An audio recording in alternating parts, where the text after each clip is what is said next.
이야기에 지난 모든 고백을 담는 겁니다. 찬양 들으면서 보면서 보는 것도 있잖아요. 나 신학교 때 지휘하시던 교수님 생각이 나네요. 네. 제 기억 속에 그 교수님은 그 지휘를 하실 때 저희들이 그냥 비빔밥 지휘라고 불러드렸어요. 모든 양념을 다 집어넣으시거든요. 지휘하실 때. 네, 제 기억 속에 그분이 만들어 놓는 비빔밥, 찬양의 비빔밥, 하나님이 정말 맛있게 드실 거라는 그런 생각을 지금도 합니다. 열정과 그 모양, 그 마음을 다 담으셔가지고 제 기억 속에 하나님 앞에 참으로 귀한 지휘자 이렇게 갖고 있습니다. 귀한 찬양대와 또 지휘자와 함께 하나님께 만난 것을 드리는 그런 찬양대가 지기를 축원드립니다. 맞습니다. 우리 함께 말씀을 나눕니다. 잘 아시는 말씀이지만 이 말씀이 가지는 무게감이 있죠. 사도행전 2장 1절부터 8절 말씀을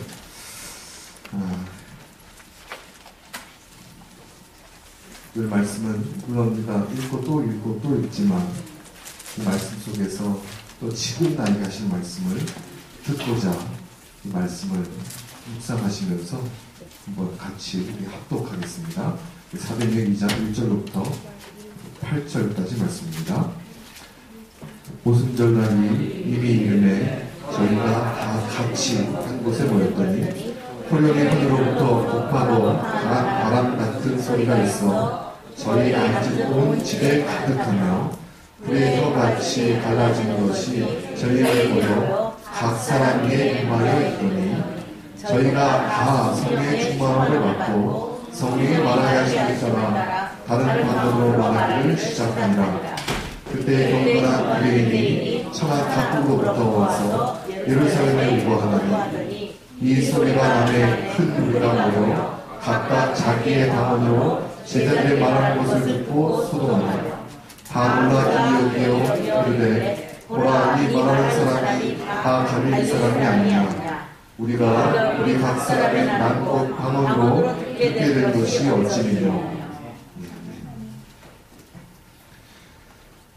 이거 살면서 말이 통한다는 것, 우리 인생을 많이 사신 분들한테는 참 중요하다는 거 너무너무 많이 경험하셨고 깊이 새겨받으신 마음일 거라고 생각합니다. 여러분, 누군가와 이렇게 통한다. 말뿐만 아니라 그냥 눈길만으로도 통한다. 그러신 분이 계시죠? 있다고 해야 돼요. 옆에 계시는 있습니다. 네. 여러분, 말이 아니더라도 통하는 사람, 아니 말로도 통하는 사람. 근데 반대로 말을 유수하게 아주 잘하는데 그 사람하고 통하지 않는, 아니 내가 누군가에게 잘 설명하는데 통하지 않는 그런 경험들이 있죠. 물론 영어를 못해서 그럴 수도 있긴 해요. 그런데 저는 미국에 와서 영어를 잘 못하더라도 통한다는 것을 경험해 봤습니다. 미국 와는 친구가 그냥 촉이 있죠. 그 사람도 답답하고 좀 답답하고 그런 경험을 하는데요. 근데 그게 서로 마음을 서로 주고받으면서 그런 마음이 사라지고요. 그냥 한마디 한마디가 서로를 위한, 서로 배려하고 서로 배우려고 하고, 그래서 저도 그분한테, 그분도 저한테 서로 말을 배웁니다. 인사를 처음에 저는 그냥 하이 하면 저 친구는 안녕하세요. 뭐가 바뀌었는데 하여튼 그렇게 인사하고 말을 서로 주고받는 그런 마음, 이게 참 좋았습니다. 여러분, 말이 통하지 않게 되면 그냥 지나가는 사람 정도야 그냥 통하지 않았나 보다, 그 정도로 끝날 수 있는데 좀 자주 보는 사람한테는 이게 통하지 않는다는 것이 쉽지 않습니다. 아예 옆에 있는 사람이면 답답해서 못 삽니다. 여러분, 말이 통하지 않아서 혹시 싸움이 된 적 있으십니까? 네. 자신 있게. 네.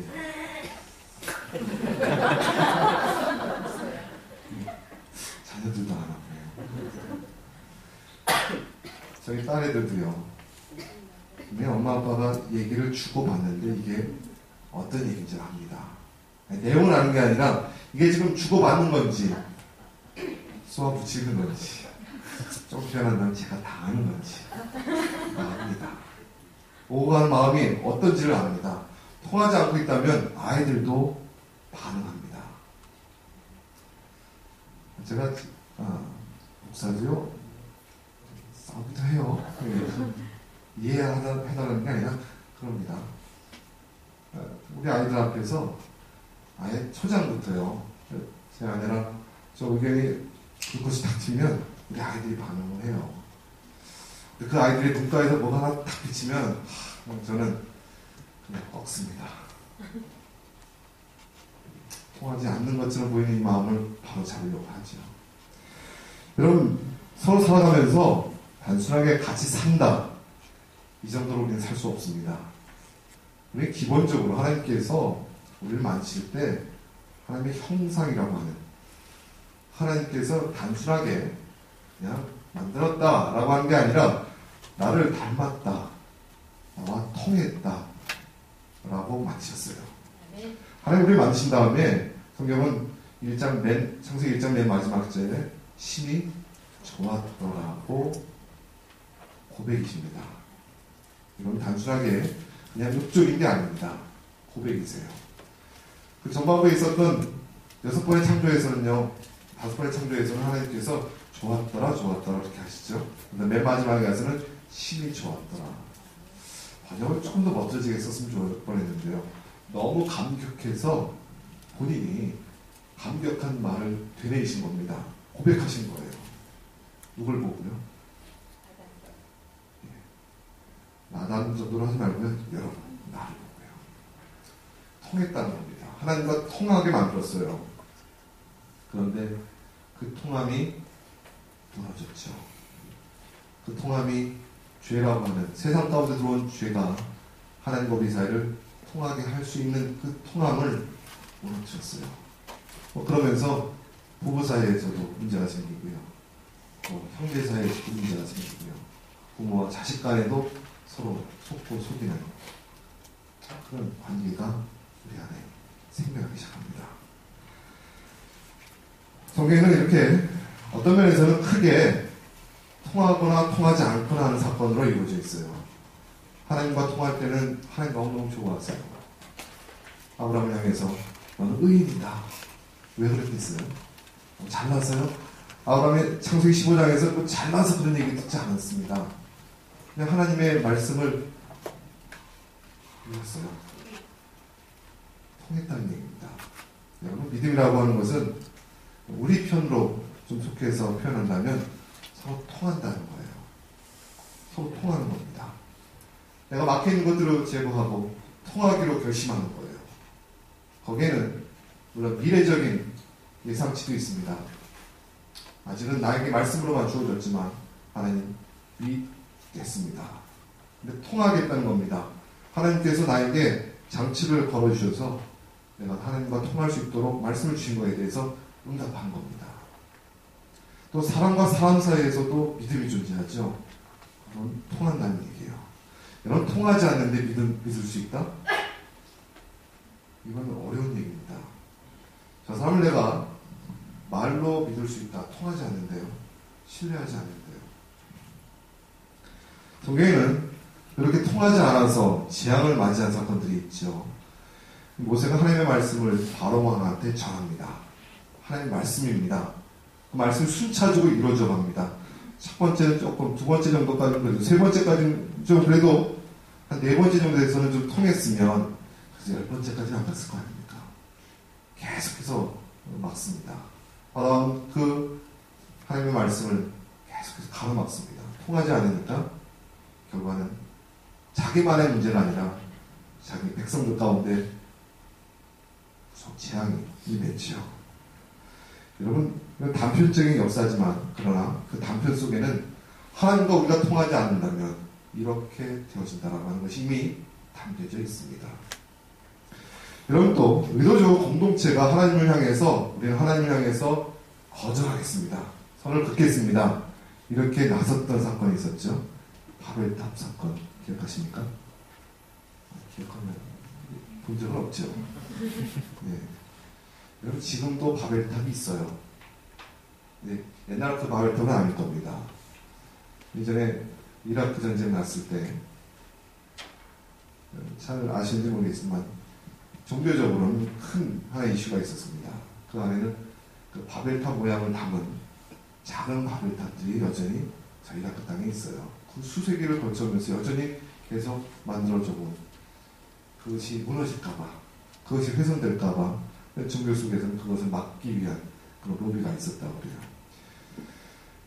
바벨탑 사건은 공동체가 하나님을 향해서, 우리는 하나님을 향해서 선을 긋겠습니다. 고야로 봐서는요, 하나님처럼 올라가는 거죠. 하나님처럼 올라갑니다. 하나님과 우리가 이 정도는 됩니다. 라고요. 그래서 하나님께서 어떻게 하셨죠? 예, 이미 하나님하고 안 통하니까 어떻게 하셨어요? 자연스럽게 사람과 사람 사이에도 서로 통하지 않게 그냥 허락하신 겁니다. 조금 표현한다면 이미 통하지 않고 있는 겁니다. 저들은 하나님을 향해서 이미 마감을 해놨어요. 자신들 안에서는 그럴 힘이 없습니다. 서로 통할 힘이 없어요. 어떤 면에서는 아주 그냥 자연스러운 겁니다. 서로의 마음이 다르고 그것이 언어로 표현됐죠. 언어가 달라지니까 서로 어떻게 됩니까? 흩어질 수밖에 없었어요. 여러분 근데 생각해 보세요. 언어가 달라져도 같이 살 수 있어요. 그렇지 않습니까? 혹시 여러분 자녀 중에서 한국말을 전혀 못하는 자녀, 또 영어가 서투른 부모님 계십니까? 그래도 자녀이기 때문에 살죠. 마음이 오고 가기 때문에. 그 당시에 말이 흩어졌기 때문에 저들이 삶이 흩어진 것이 아니라 조금 더 뒤집어서 생각을 해보면 그때 마음도 이미 하나님을 향해서 걸어놨을 때, 서로 통하지 않았을 때 마음도 서로에게도 가로막혀 있었던 겁니다. 그렇게 생각할 수 있어요. 이런 말이 통한다는 것, 서로 통한다는 것은 단순한 표현의 문제가 아니라 우리와 하나님 사이에 우리에게 주신 마음, 조금 표현한다면 하나님을 닮은 마음이 있어야 서로 통할 수 있는 것이에요. 그게 통하는 겁니다. 여러분 부부 사이가 처음부터 통한다.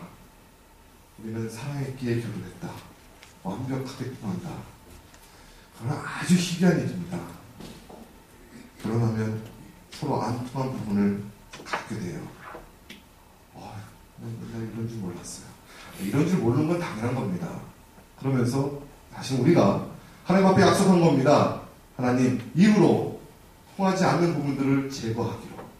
서로에게 언약하는 겁니다. 우리 하나님 앞에서 한 몸이요, 한 마음인 것을. 그러나 어떤 면에서는 아직 한 마음 아니거든요. 그렇게 되도록 하나님 앞에 살겠습니다. 지켜가는 것이에요. 아멘. 아멘. 서로 통하는 것이 우리에게 있습니다. 아이들처럼 언어가 다르더라도요, 놀고자 하는 마음이 같아지면 통합니다. 우리 딸 애미가 처음 여기 한국에 미국에 왔을 때 2살에 왔어요. 첫날부터 잘 노는 아이, 첫날부터 아이들하고 섞여서 노는 아이, 뭔가 들 줄 알았습니다. 영어 금방 할 줄 알았습니다. 영어를 잘해서 하는 게 아닌 건 아니죠. 아이들하고 너무 잘 섞이더라고요. 근데 요즘 제가 보는 제 딸애는 어디 무대 앞에만 가면 이게 수줍음을 타요. 옛날 얘기는 아닌 것 같은데. 그 아이는요, 그때 놀고 싶은 마음, 그것 때문에 말이 안 통해도 놀 수 있었어요. 우리 또한 마찬가지입니다. 마음이 움직이면 우리의 상황보다, 우리의 가져진 것보다, 모양보다 마음이 움직이면 끌어갈 수 있습니다. 성령께서 오신 것, 성령 이미 계셨어요. 성령 이미 이 땅 가운데, 우리 가운데 계셨습니다. 근데 오시겠다고 표현하셨어요. 오신다고 하는 어떤 결정적인 사건이 있는 것처럼 말씀하셨어요. 그거 있으셨습니다. 그리고 그 사건이 오늘 본문의 사건이에요. 이 사건이 중요한 이유 중에 하나는요, 이 사건을 통해서 우리가 달라졌기 때문에 그렇습니다. 우리가 달라졌어요. 오늘 성경에는 성령께서 오셔서 지금 모여있던 제자들, 사람들, 일어난 일을 설명하고 있습니다. 그냥 우리가 그냥 방언했대요. 저들이 그냥 이상한 말 했대요. 성경은 이걸 표현하려고 애쓰지 않습니다. 성경을 잘 보시면 저희가 다 같이 한 곳에 모였고 또 저희에게 각 사람 위에 뭐가요? 불의 혀같이 갈라지는 것이 저에게 보여져서 저희가 성령을 받았는데요. 다 성령의 충만함을 받았다고 얘기하고 있습니다. 성령은 그 안에 있는 사람들이 다 모여있고 다 받았다고요. 그러면서 그들이 지금 표현되어지는 모양이 나타납니다. 그것은 각 사람들이 방언으로 말하기 시작합니다. 근데 그때 지금 성경에서 말하는 이 방언은요, 단순한 어떤 소리적인 혀가 움직여서 내가 알아들 수도 없고 저 사람들도 알아들 수 없는 그런 어떤 우리가 보통 뭐 천사의 말 이런 표현도 하는데요. 그런 방언이 조금 다른 각 나라, 각 사람들이 지금 여러 곳에서 모였어요. 조금 표현한다면 이스라엘에 모이긴 모였는데 지금 다른 나라에 살던 2세들이 모인 거예요. 2세들이 모였어요. 모여가지고 6월절이기 때문에 한 번씩 왔다 가야 되거든요. 이스라엘 백성들이. 모였다가 함께 기도하다가 성령님이 임하셨는데 지금 저들이 나는 분명히 알아듣고 있는데 말하고 있는 저 사람은 저 말을 할 수 없는 사람임을 알고 있었어요. 대부분 하는 사람들이 갈릴리 사람들입니다. 아람어를 하지요. 성경 오늘 제가 읽지는 않았습니다만 구절을 보시면 이것이 얼마나 황당한 일인지 그 사람들의 출신들을 그냥 열고 있습니다. 굳이 할 필요 없을 것 같죠. 그런데 이런 말들이 있었다는 것을 표현하기 위해서 바데인, 메데인, 엘리민, 또 메소포타미아, 유대와 가바도기아 여러 곳에서 모였는데 저 사람들은 지금 다 듣고 있는 겁니다. 그러니까 지금 방언은 본인은 지금 혹 마음속에 담긴 것을 얘기하고 있는데 듣는 사람이 자기가 들을 수 있는 말로 하고 있다는 것을 설명하고 있어요. 신비롭죠? 네. 예, 신비롭죠? 이렇게 하고 싶으세요? 네.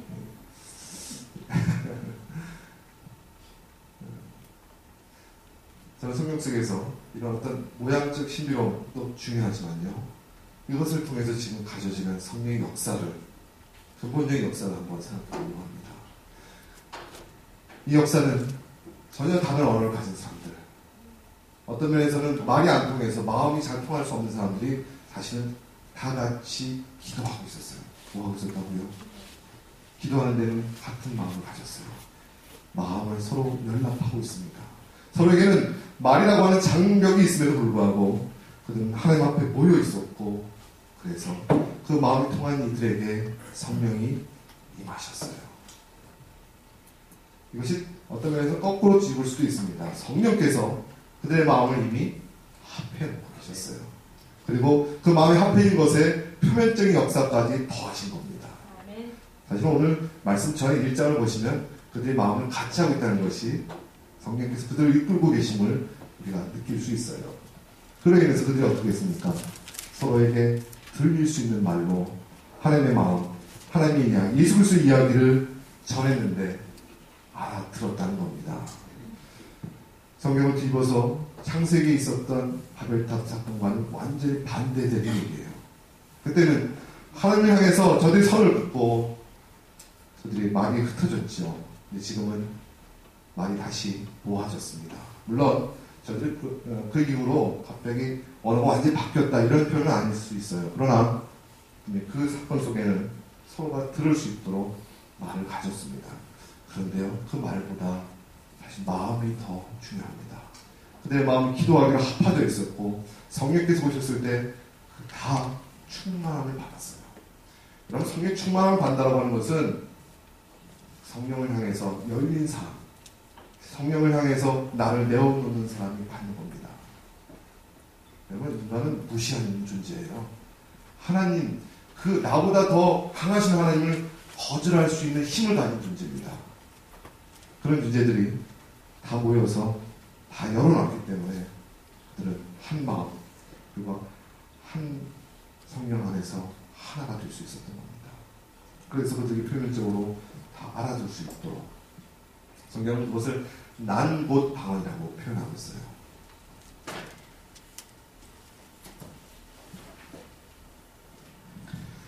여러분, 이 방언이라고 하는 것이 그냥 단순하게 기도하면 뭐가 있겠지, 있는 거다. 물론 요즘 또 고린도전서에서 방언은 조금 더 지금 그때의 방언하고는 조금 모양이 다릅니다. 여러분들 그 방언에 대해서 이거니 저거니 어떤 모양을 따지는 것보다 주님께서, 성령께서, 또 예수 그리스도께서 성령께서 오실 거라고 말씀하시면서 그 표면적으로 방언을 주실 때 그 상황, 그때의 마음을 우리가 펴주셨으면 좋겠어요. 우리가 보통 방언을 은사라고 하죠. 은사 중에 이거는 꼭 받아야 된다, 뭐 이렇게 하시는 분들도 있는데, 나중에 좀 말씀드리겠습니다만, 안 받을 수도 있어요. 못 받을 수도 있습니다. 이런 은사라고 하는 것은 주님께서 은혜 안에서 우리를 기본적으로 나를 지켜주시면서 또 다른 사람에게 유익되도록 사용하시는, 사용되게 하시는 하나님의 선물입니다. 은사란 말이 그런 표현이죠. 높으신 분이 주신 거예요. 주신 겁니다. 여러분, 높으신 분이 주실 때 내가 달라고 주시나요? 물론 그러신 분이 계세요. 근데요, 자녀들이요, 다 달라고 다 줄 수 없습니다. 주는 분의 마음에 달려있는 거예요. 달라고 하는 자녀가 무시무시한 무기를 달라고 한다면 주시겠습니까? 분명히 주시는 분의 마음에 따라서 달라질 수밖에 없어요. 그것을 은사라고 하는데, 그 은사를 우리가 생각할 때 좀 기본적으로 어떤 분들은 은사 그러면 좀 이게 뭐가 좀 신비로운 것에 너무 이렇게 되어지는 거 아닌가. 저는 그런 면에서 말씀드리고자 하는 것이 아니라 신비로운 면도 있습니다. 그런데요, 은사가 가지고 있는 것은 기본적으로 하나님께서 우리에게 성령께서 충만케 하시는 이 첫 사건의 이야기처럼 그 몸을 향한, 그들의 같이 모여서 한 마음이 되어진 그 마음을 향해서 주신 선물이라는 겁니다. 그러니까 궁극적으로 은사는 하나님께서 하나님의 몸, 교회, 또 공동체를 향해서 유익되도록 하나님은 주시겠다고 선포하신 하나님의 선물이라는 겁니다. 좀 표현한다면 하나님 주시겠다고 하는데 뻗어긴다. 제가 요즘 이게 사투리인지 이게 표준인지 잘 모를 때가 있어요. 제 아내한테 가끔 이제 혼나는 얘기 중에 하나인데 서로 말이 안 통할 때가 있어요. 그러면 제가 사투리를 쓸 때입니다. 제가 그래서 서울에서 오래 살았어요. 또 집도 춘천이에요. 그래서 제가 전라도 사투리를 써요. 저희 어머님이 전라도 분이세요. 은연중에 저도 모르게 단어가 다른 나라가 있나 봐요. 말이 안 통한 것 같지만 그래도 뭐 알아주시니까 제 아내한테 고맙죠. 그런 것처럼 분명히 지금 우리에게 어떤 면에서는 이 은사적인 것이 조금 와닿지 않을 수도 있습니다.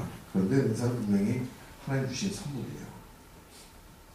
우리 가운데 어떤 신앙적인 형태 때문에 은사에 대한 거부감이 있는 경우가 있어요. 근데 은사 자체의 거부감을 가지는 것이 아니라 은사의 모양 때문에 그러실 거예요. 예를 들어서 방언을 꼭 받아야 된다? 아닙니다. 그냥 그렇게 하지 않습니다. 은사는요, 각각 그 사람에게, 그 사람에 맞게 하나님 살펴서 주신 겁니다. 여러분, 은사는 표면적인 것이 있고요, 내적인 것이 있어요. 또 시대에 따라서 조금 좀 달라지는 것들이 있습니다. 성경에 나오는 은사들이라고 하는 것은 그 시대에 더 강력하게 사용되어진 겁니다. 그 시대에 따라서 은사적인 것이 우리에게 현상적인 것들이 있어요. 예전에 병 고치는 은사가 분명히 강력했을 겁니다.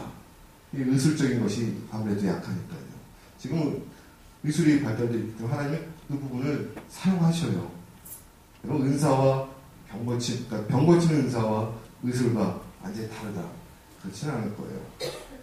그러니까 은사라고 하는 것은 우리의 상황 속에서 조금씩 달라집니다. 예를 들어서 하나님 지혜의 은사, 지식의 은사를 주세요.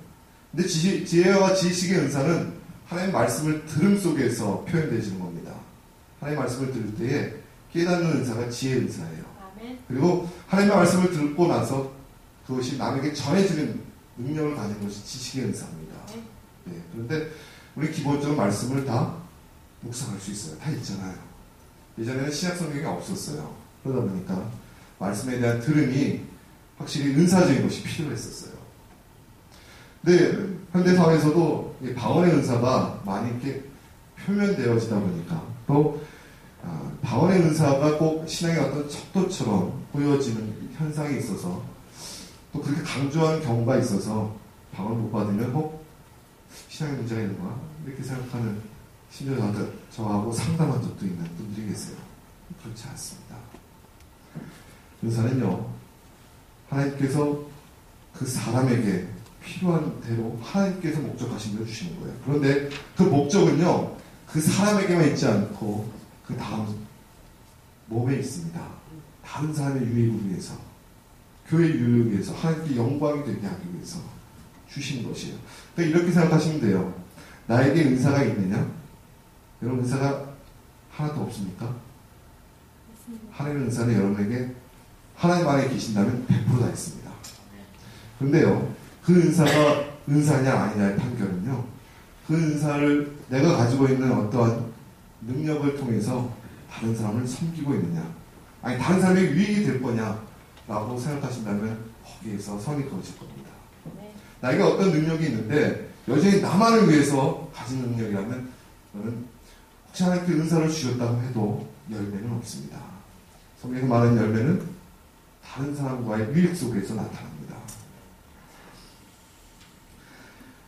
제가 방언을 말씀의 본문 속에서 가졌던 마음은요 방언에 대한 중요도 거기에 먼저 표면적인 것을 얘기하려고 하는 것이 아니라 물론 방언을 우리도 받을 수 있습니다. 받으면 신앙적인 체험으로 좋습니다. 또 공동체가 하나님 앞에 같은 마음을 품고 기도할 수 있고요. 그런데 방언이 신앙의 척도가 될 수도 없고 서로의 판단이 될 수도 없는 것 그 이유는 성령께서 충만케 하실 때 그 사람들의 마음밭 한 마음을 하나님께서는 더 강력하게 이끌으셨습니다. 그로 인해서 은사는 그 한 몸을 위한 것이고 하나님의 영광을 위한 것이에요. 그리고 그 영광은 예수 그리스도가 드러나는 것입니다. 그들이 난고 방언을 했던 얘기가 뭘까요? 다른 나라 말을 지금 유창하게 하면서 자신의 자랑을 하고 있었을까요? 그러면 듣는 사람이 어떻겠습니까? 내 말로 얘기하는데 자기 자랑하고 있어요. 그럼 어떻습니까? 분명히 말은 통하는데 마음은 안 통했을 거예요. 저 갈릴 사람들이 지금 무슨 얘기를 하고 있었겠습니까? 예수 그리스도 그분이 누구이신지를 우리가 만났던 예수님이 부활하신 예수님이 누구이신지를 얘기하고 있었던 겁니다. 여러분 우리의 은사는요 궁극적으로 예수 그리스도가 드러나는 것입니다. 주님께서 우리에게 은사를 통하여서 교회를 섬기라고 하시죠. 여러분 교회를 섬기면서 그 교회 섬김이 기본적으로 예수 그리스도와 연합되어 있어야 합니다. 주님이 영광이 되셔야 돼요. 그리고 그것이 표현되어질 때 다른 사람에게 유익되어져야 합니다. 내가 어떤 능력이 있음에 그 능력이 다른 사람에게는 불편한 능력이라면 하나님 앞에 멈추셔야 합니다. 그리고 그 사람과 나와 또 하나님 사이에 통하지 않는 것이 있는지를 살펴야 합니다. 방언의 은사, 예언의 은사, 병 고치는 은사를 사용한다고 하는 기본적인 사용 내용에 먼저 있기보다 내가 하나님 앞에 지금 성령으로 충만하다는 것, 통하고 있는지를 살펴야 하는 겁니다. 거기에는 다른 사람을 향해서 내가 위익을 가지려고 하는 마음이 있는지를 살피는 것이에요. 아까 은사에 대해서 말씀드리면서 이전과는 조금 다른 형태가 있을 것이라고 말씀드렸던 이유는 우리에게는 이 은사적인 것이 너무 이제 신비롭다라고 하는 것에 기본적인 초점을 맞추고 있기 때문에 모든 것이 다 신비로워 보인다고 생각하고 있어요. 그러나 은사라고 하는 것이 신비롭다라고 하는 것만 있지 않고요. 우리에게 주어지는 능력처럼 그냥 보편적인 것들도 많습니다. 섬기고요. 누군가를 만져주고요. 이런 모든 것 말이죠. 그런데 그 은사가 교회의 덕이 아닌 나만의 유익을 위해서 사용되신다.